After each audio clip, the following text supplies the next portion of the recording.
en este grupo, en esta serie que tenemos. Déjenme compartirles la pantalla para que sepan de lo que les estoy hablando. Estamos hablando este grupo de enero, este mes de enero, los jueves de enero. Estamos hablando de esta serie titulada Soy Influencer, ¿no? Y ya hemos hablado de algunas cosas, espero yo que interesantes, y sobre todo que puedan aplicar en su vida cotidiana, que podamos aplicar en nuestra vida diaria. Y vamos a repasar un poquito a ver qué tanto hemos estado atentos a estas enseñanzas ahora último, ¿no? Por ejemplo, con este tema de Soy Influencer, ¿quién recuerda cuál era la primera ley para influenciar a los demás? ¿Quién me puede decir? Orar por un cambio. Orar por un que hay cambio. que pedir opiniones. Muy bien, esa es la siguiente, pero la primerita era orar por un cambio. Ese era el principio número uno. No podemos hacer nada sin la oración. Todo lo que hagamos nosotros es a través de la oración y es el principio de todo lo que hagamos. Amén. ¿Cuál era el segundo? ¿Quién se acuerda? A ver, a ver. Ser esa persona que otros siguen. A ver, vamos a ver si es cierto. Redoble de tambores, por favor. Así es. Sea las personas a quien otros sigan, ¿no? Sigan. Así que esto es importante, ¿no? Si yo quiero que la gente siga mis palabras, yo debo actuar como los otros yo quisiera que actúen. Es decir, si yo quiero enseñarle a mi hijo que mentir es malo, a respetar a las mujeres, yo debo pues hacer lo mismo. No puedo ser alguien que las personas no sigan. Y en tercer lugar, ¿cuál es la tercera? A ver. Pida opiniones a la tercera persona. Muy bien, pida opiniones. Excelente, qué lindos estudiantes. Ahí ya veo por dónde va a ir esa Biblia o a dónde vamos a buscar un nombre. Esos estudiantes tan destacados de esa Biblia. Bueno, aquí ya les dije que aquí no la tengo, porque esta es la mía de uso personal, pero tengo una selladita con plástico y todo en la iglesia, así que vamos a ver. Yo creo que 2 jueves más vamos a hablar del mismo tema y de ahí vamos a buscar un destinatario de la Biblia. Y hoy vamos a nuestro cuarto tema del día de hoy, y el cuarto tema tiene por título Cuente una historia.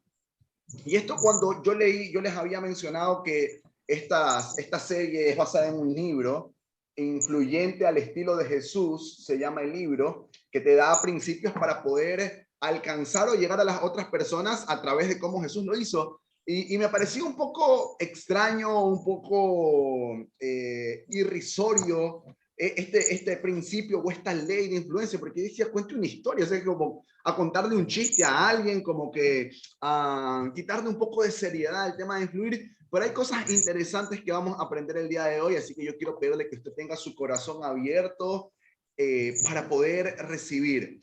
¿Cuál es la importancia de las historias? El autor relata que su hijo era una persona de un carácter muy fuerte. Yo quiero que levanten la mano, a ver aquí cuántos padres valientes hay.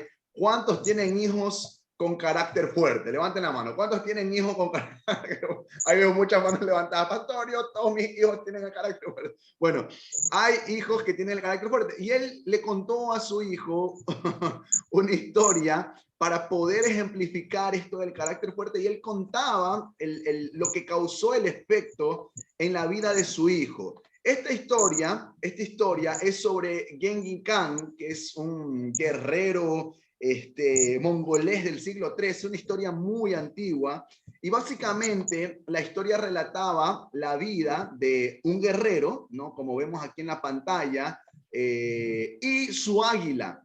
Dice que un día este guerrero iba a cazar y salió al campo con su águila. Su águila era su mejor amigo, su compañero, le acompañaba a todo lugar donde iba, y resulta que un día cazando se quedaron lejos y él tuvo mucha sed, así que empezó a ver cómo goteaba por una piedra gotitas de agua, así que cogió un vasito y lo puso debajo de ese lugar donde goteaba, y relata la historia que 2 horas después el vaso se llenó. Y cuando él estaba dispuesto para tomar el agua de este vaso tan sediento que estaba nuestro principal en la historia, dice que vino el águila y de un momento a otro, ¡pum!, le tumbó el vaso. Y este tipo se enojó, se enfureció. Pero no importa, dijo, bueno, algo le ha de haber pasado al águila. Nuevamente puso el vaso y esperó otras 2 horas para que gota, gota, gota, gota le llenaran el vaso. Pasó 2 veces más y el águila le volvió a tumbar el vaso. Dice que a la 4ª vez que él intentó llenar el vaso, él amenazó al águila y le dijo, la próxima vez, porque tenía un carácter muy fuerte, la próxima vez que tú vengas y tumbes mi vaso de agua, yo te voy a matar, le dijo al águila. Yo voy a coger mi arma, mi espada, porque era un guerrero, un combatiente, y te voy a cortar la cabeza, le dijo al águila. No sé si usted ya se imagina lo que habrá pasado. Resulta que el vaso se llenó. ¿Y qué creen que hizo el águila? Le tumbó nuevamente el vaso. Dice en la historia que el águila le tumbó el vaso, así que el guerrero mongolés agarró su espada y mató al ave. La historia termina narrando que este héroe, este guerrero, subió de donde salía el agua y se dio cuenta que tapando el agua había una serpiente venenosa muerta bloqueando la salida del agua. ¿Y qué era lo que estaba haciendo el águila? El águila simple y sencillamente estaba protegiendo a su amo, a su señor, de que se contaminara, se envenenara y muriera. Entonces la reacción del águila no era para enojarlo, sino más bien para cuidarlo. Y la historia, la moraleja de la historia básicamente es que a veces nosotros con el enojo o por el enojo lastimamos a personas cuando realmente lo que quieren es protegernos. No, uno, ¿cuántas cosas no le dijo a sus padres por enojo? ¿Cuántas veces no le faltamos el respeto a papá o a mamá de jóvenes o de adolescentes porque estábamos muy indignados, muy enojados y no nos dábamos cuenta que realmente ellos estaban buscando el bien nuestro? Ellos estaban buscando hacernos el bien. Y así mismo ocurre con esta águila y esta historia que nos relata cómo podemos actuar nosotros cuando estamos enojados. Ahora, esta es una historia que dice el autor que al hijo le cambió la perspectiva. No cambió el enojo del hijo al 100%. El hijo seguía teniendo sus momentos de enojo, pero algo cambió, dice el autor, cuando él le contó esta historia. Y él se dio cuenta, profundizando un poco más en este principio, que cuando uno cuenta una historia, cuando uno narra un relato, sea algo bíblico, sea algo vivencial, uno puede tocar las emociones de las personas. Cuando uno narra una experiencia vivida, cuando uno narra una experiencia ocurrida, uno se da cuenta que a veces puede tocar las experiencias de las personas y hay más probabilidad de influir a las personas que simplemente dándoles una instrucción o dándoles una orden. Cuando contamos una historia, las personas que nos escuchan, es tocada su emoción, su corazón, y pueden identificarse, un poco más con nosotros. Ahora viene la pregunta, ¿qué creen ustedes? ¿Jesús usaba este método? Porque obviamente todo lo comparamos con Jesús. ¿Jesús usaba este método de contar historias? ¿Qué creen ustedes? Sí, pastor. ¿Cómo se llamaban? ¿Cómo conocemos las historias que Jesús contaba? En parábolas. Las parábolas, muy bien. Entonces, En parábolas. así es. Si nos damos cuenta, Jesús era un contador de historias con propósito. Jesús relataba historias y de esa manera podía tocar el corazón de las personas. Entonces nos damos cuenta que realmente contar historias, relatar un acontecimiento para dar una enseñanza es un principio muy, muy poderoso. No es un principio que nosotros debemos tenerlo en menos, sino que es algo que realmente puede tocar la fibra de las personas. Así es, como lo decíamos, a través de las parábolas, Jesús tocaba la vida, dejaba pensando a las personas, dejaba reflexionando a la gente. Y aquí yo quiero que leamos y que recordemos la parábola del buen samaritano. Yo quisiera que alguien me ayude leyendo esta parábola para poder refrescarla en la memoria, porque vamos a hacer un ejercicio de actualizar la parábola del buen samaritano con personajes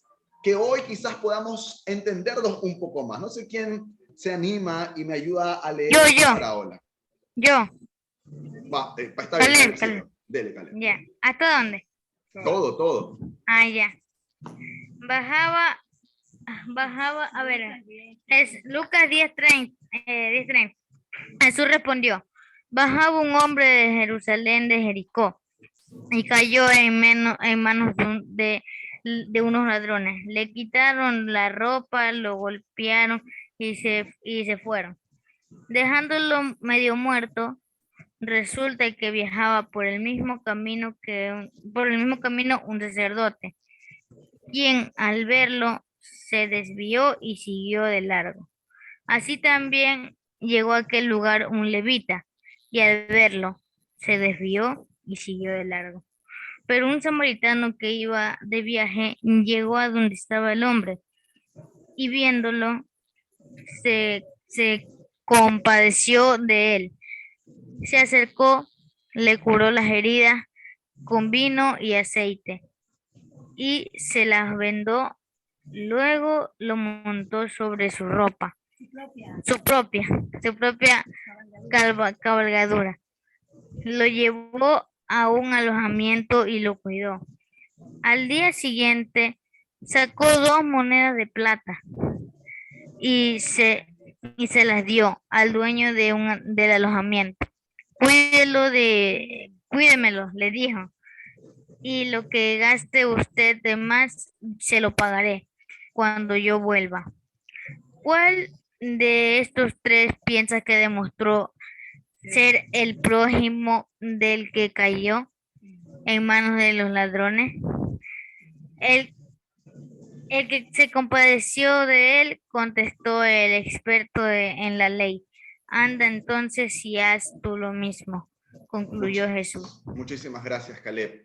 Ahora, si usted escucha esta historia, hoy probablemente para usted pues tiene una enseñanza, porque quizás en algún momento escuchó la prédica, ya ha caminado en la fe un buen tiempo y conoce de qué se trata, cuál es la moraleja, etcétera, etcétera. Pero quiero que nos pongamos en los zapatos de las personas de ese entonces para poder captar lo que Jesús quiere decir con una historia.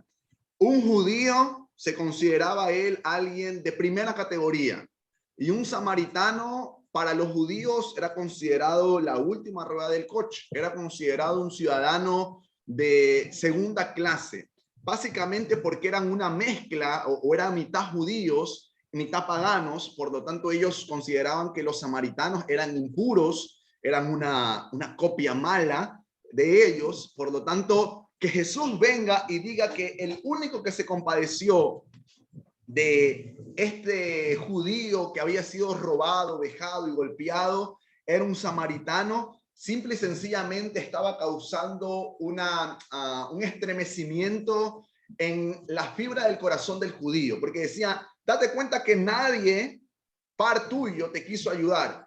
No te quiso ayudar un levita, es decir, un adorador del templo, no te quiso ayudar un líder de la iglesia, un sacerdote. Te ayudó a quien tú consideras lo peor de lo peor. Y si nosotros nos ponemos más actualizados y pues actualizamos la versión del Buen Samaritano 2022, yo se las voy a relatar hoy para que se den cuenta cómo cambiaría esta historia si la escucháramos hoy en nuestra realidad que vivimos. Una familia de individuos desalineados y faltos de aseo estaban varados al lado del camino durante una mañana de domingo. Imagínense que usted está subiendo la loma o viniendo de la parte de Jardines de la Esperanza yendo hacia Ciudad Refugio y ve a una familia sucia con sus maletas en el semáforo antes de llegar a la iglesia. Una familia preocupada, la madre despeinada, con una mirada vidriosa que aparentemente había llorado, una maleta andrajosa, y sostenía a un bebé que estaba llorando y que necesitaba un cambio de pañal. El padre estaba sin afeitar, mal vestido y desesperado al lado de ellos, sus pertenencias. Y miren quiénes vienen si nosotros empezamos a comparar esta historia con la actualidad que nosotros vivimos. El primero que aparecería es el obispo local, el pastor de la iglesia, que va rumbo a la iglesia, y aunque estas personas, el padre, la madre, el niño, le hizo señas desesperadas para que le ayude este obispo, este pastor, él no podía demorar para llegar a la iglesia y abrir el templo y empezar el servicio, así que hizo como si no los hubiese visto. Miren que cuando ya hablamos de una realidad nuestra, quizás la historia va tomando un poco más de vida. Dice que luego pasó otro carro y de nuevo el padre de familia hizo señas para ser visto, pero el que conducía el auto era un prestigioso ciudadano de renombre que iba atrasado para una reunión de abogados. Así que también actuó como si no lo hubiese visto. Es decir, una persona que nosotros consideramos pulcra, buena, también pasa al lado de este señor y no le presta atención. En cambio, el tercer auto que venía era del ateo local. Si entendemos por ateo, quizás los que no dominan el término, que creo que es bastante familiar, una persona que niega a Dios, que no cree en Dios y que de remate nunca había pisado una iglesia en su vida. Cuando vio a la familia en apuros, los llevó en su auto y les preguntó cuál era su necesidad. Bueno, este ateo ayudó a esa familia, cubrió sus necesidades, los ayudó a hospedarse en un hotel, les abrió las manos, les abrió las puertas. Y cuando ya escuchamos la historia de esa manera, hablando del relatar historias, nos damos cuenta que esta historia ya hace un poco más de ruido en nuestra cabeza. A veces nos falta un poco más de misericordia a nosotros, los hijos de Dios, los redimidos por la sangre de Cristo. Nos falta un poco más de empatía con la necesidad de nuestro prójimo. Y muchas veces la gente que nosotros consideramos mala, pecadora, como un ateo, alguien que no conoce de Dios, alguien que no tiene ninguna relación con Dios, hace actos de misericordia. Para nosotros es algo imposible cuando realmente no nos damos cuenta que la necesidad de ayudar debe ser algo que nos mueva a todos. Y a veces fallamos un poco en eso, ¿no? Y yo muchas veces, y lo digo para que reflexionemos en eso, pongámonos a pensar qué pasa cuando nosotros subimos y a lo mejor vemos a alguien en el semáforo. Por ejemplo, a veces cuando salimos del templo o cuando yo subo muy temprano a la iglesia, a veces en la subida de la loma hay una familia. ¿Cómo estamos con esa parte de la misericordia? Pero probablemente no lo tenemos tan presente y se vuelve un poco más presente a través del contar una historia. Cuando alguien cuenta y relata una historia, las cosas se vuelven más reales. La gente está más propensa a oír cuando le contamos una historia. Es una manera de poder alcanzar la atención de las personas. Y aquí yo quiero dejarle algunas ideas para que usted pueda tener este principio de contar historias para usarlo con sus hijos, para usarlos para poder tocar la atención de ellos, para poder alcanzar a influenciarlos a ellos. Y mire que esto no es solo algo que usó Jesús. Aquí estoy poniendo otro ejemplo que por tiempo no vamos a leer, que es la historia cuando David es encontrado en el pecado con Betsabé, en el pecado de adulterio, y el profeta Natán lo va a confrontar. Y Natán le cuenta una historia de un hombre con una oveja y el rey con muchas ovejas, y que el rey quería la única oveja de esa persona. Y David, del enojo, es lo que dice 2 Samuel 12, le dice, ¿qué debemos hacer con esta persona? David dice, deben matarlo. ¿Cómo puede ser posible que le quite su única oveja a esa persona teniendo él muchas ovejas? Pero realmente lo que estaba haciendo Natán era relatar lo que David había hecho con una historia paralela. Y David entendió con esa historia, porque David fue el mismo el que se puso su propio castigo a través de esa historia. Contar historias es un arte, oiga, y cuando yo leí en un principio este libro, me di cuenta que mi padre era un gran contador de historias, y realmente es un principio que vale mucho la pena pulir.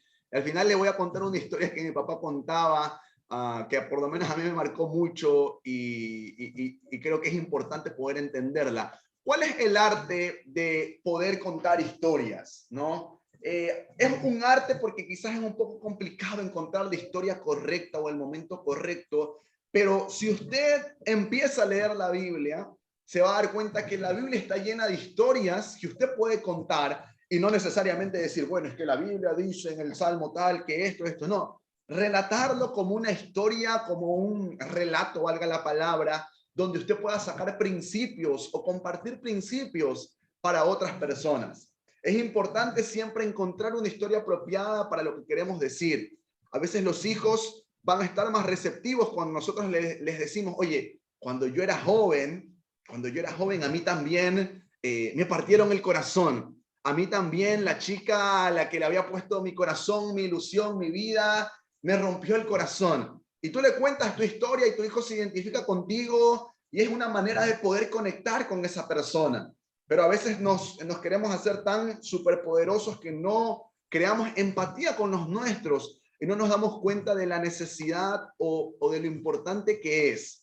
Luego de esto es importante que si usted va a contar una historia la pueda dominar, ¿no? Si es una historia bíblica que usted quiere compartir para dar una enseñanza, que usted la pueda dominar, que usted sepa de qué se trate.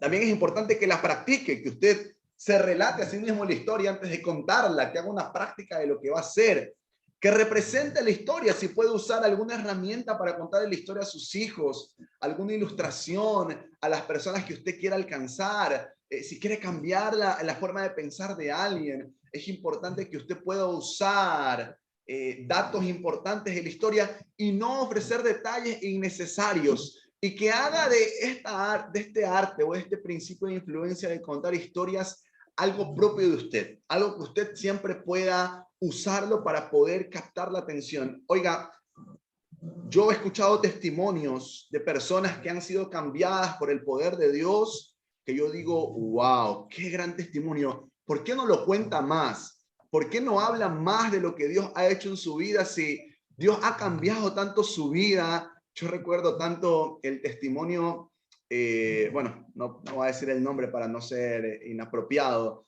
de un hombre que cuando usted lo veía en la iglesia, usted lo veía tan calmado, tan pausado. Alguna vez escuché su testimonio y él decía, oigan, es que yo antes era un boca sucia, yo antes era un insolente, yo antes levantaba la voz, yo antes gritaba.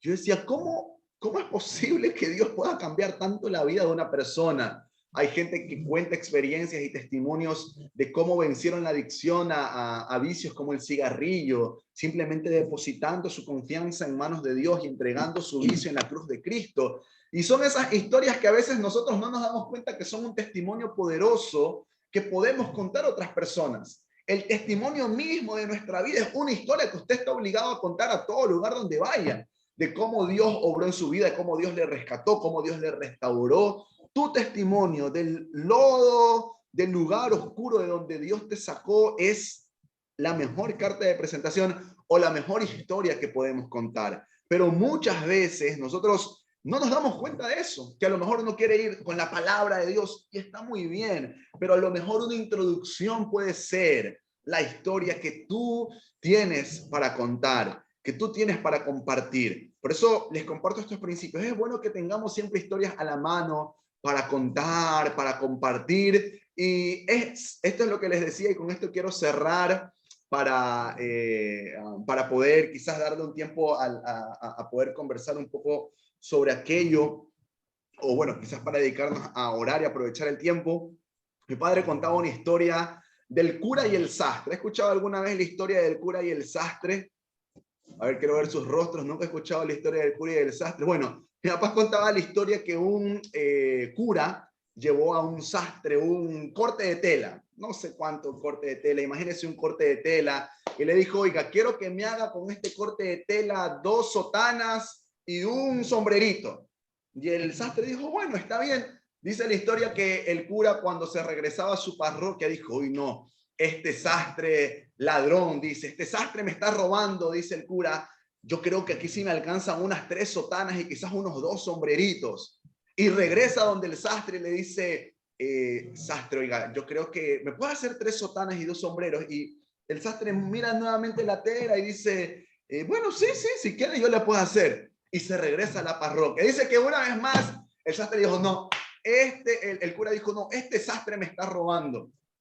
Porque definitivamente aquí me salen por lo menos unas 5 sotanas y unos 4 sombreritos. Así que regresó y le dijo, oiga, no, hágame esto y esto. Y el sastre vio la tela y le dijo, bueno, si usted quiere, yo le hago.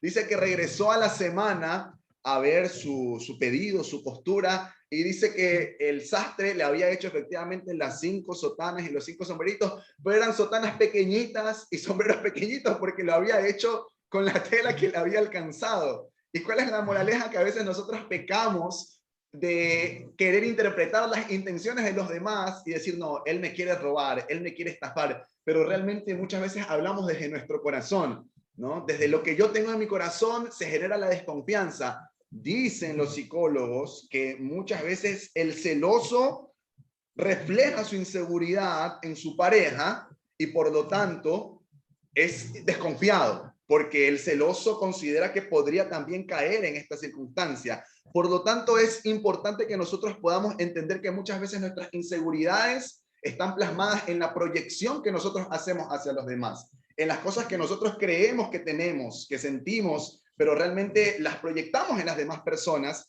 y nosotros consideramos aquello así como el cura con el sastre. Y este es el arte de contar historias. Y no sé si usted se ha dado cuenta también que muchas veces cuando predicamos, o en mi caso particular, cuando yo predico, siempre uso un recurso, una historia, un testimonio, porque incluso en la homilética, que es el arte de armar las enseñanzas y las predicaciones, nos enseñan que siempre es importante empezar con un relato, con una historia antigua, con una canción, con algo que cautive la mente de las personas, porque Jesús usaba esto. Jesús contaba historias a través de parábolas, daba enseñanzas, cautivaba la mente de las personas y es algo que nosotros necesitamos poner en práctica. Necesitamos ser más intencionales en nuestro deseo de influir a las personas. No simplemente decir, bueno, pues yo quiero que la gente cambie. No, usar recursos, contar experiencias y decirle, oye, si yo te estoy diciendo que no hagas esto, que no te juntes con aquella persona es porque yo lo viví. Siéntate, quiero contarte que cuando yo tenía tu edad, yo a lo mejor me pasó esto, yo hice aquello y no me fue bien. Entiende lo que te lo cuento, que te lo pido porque yo lo viví. Pero a veces nosotros queremos pasar por personas súper poderosas o sin falencias, cuando realmente podríamos empatizar mucho contando historias y contando experiencias de vida. Este es el cuarto principio que les quiero compartir, de los 2 más que vamos, de los 6 que vamos a hacer para poder ser personas de influencia, porque yo estoy seguro que debemos ser personas de influencia en nuestro medio, con nuestros hijos, en nuestro trabajo, en el lugar donde Dios nos ponga. Cerramos nuestros ojos, mis hermanos, vamos a orar para darle gracias a Dios por este